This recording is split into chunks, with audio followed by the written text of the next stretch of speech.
Imagine millions believing they'd soon erase every border from Morocco to Iraq. In the early 20th century, Arab nationalism looked unstoppable, a single language, one vast destiny. But something broke the dream apart. What shattered their unity? Today, the same region is a puzzle of suspicion, rivalries, and war. The Arab world is split by more borders than ever before. So how did the dream of unity dissolve into something so fractured? Early Arab nationalism began as a defiant resistance. Intellectuals, poets, and insurgents imagining a single nation free from Ottoman and European rule. Their vision grew during and after World War I. But as idealists met politics, unity faltered fast. By the 1950s and 60s, presidents like Egypt's Nasser declared Arab unity as official policy. Mass movements exploded, slogans filled the air. It felt electric. Leaders and ordinary people believed that merging countries was not just possible, but near. Then came a moment nobody thought possible. In 1958, Egypt and Syria merged into the United Arab Republic. Flags changed overnight, capitals began sharing policies, and the world watched, stunned. Was this the birth of a single Arab superpower? But inside the new United Arab Republic, unity cracked fast. Syrians bristled as Egyptians dominated key decisions. Newspapers reported growing resentment nearly from day one. Could unity actually work when every player wanted their own seat at the top? Outside, Arab monarchies and republics schemed against each other. Alliances shifted overnight. Kings and generals sabotaged rivals, each hoping to mold unity in their own image. Suddenly, unity was less a dream and more a fierce, zero-sum contest. Into this chaos stepped outside powers.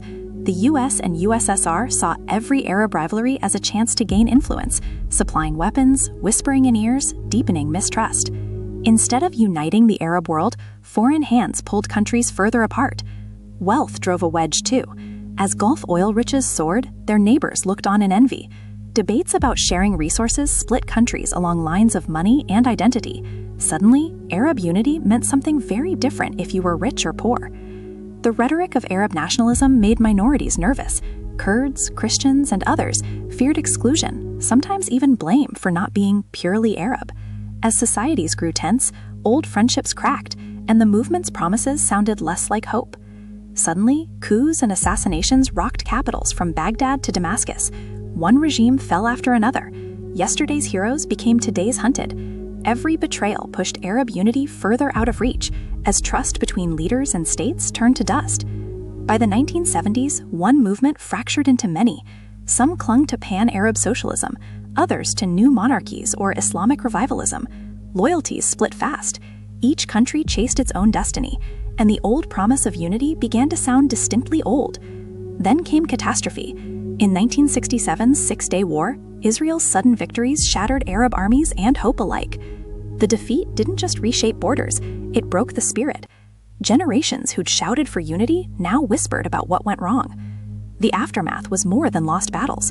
Entire populations fled their homes, elites and refugees alike accusing each other of betrayal.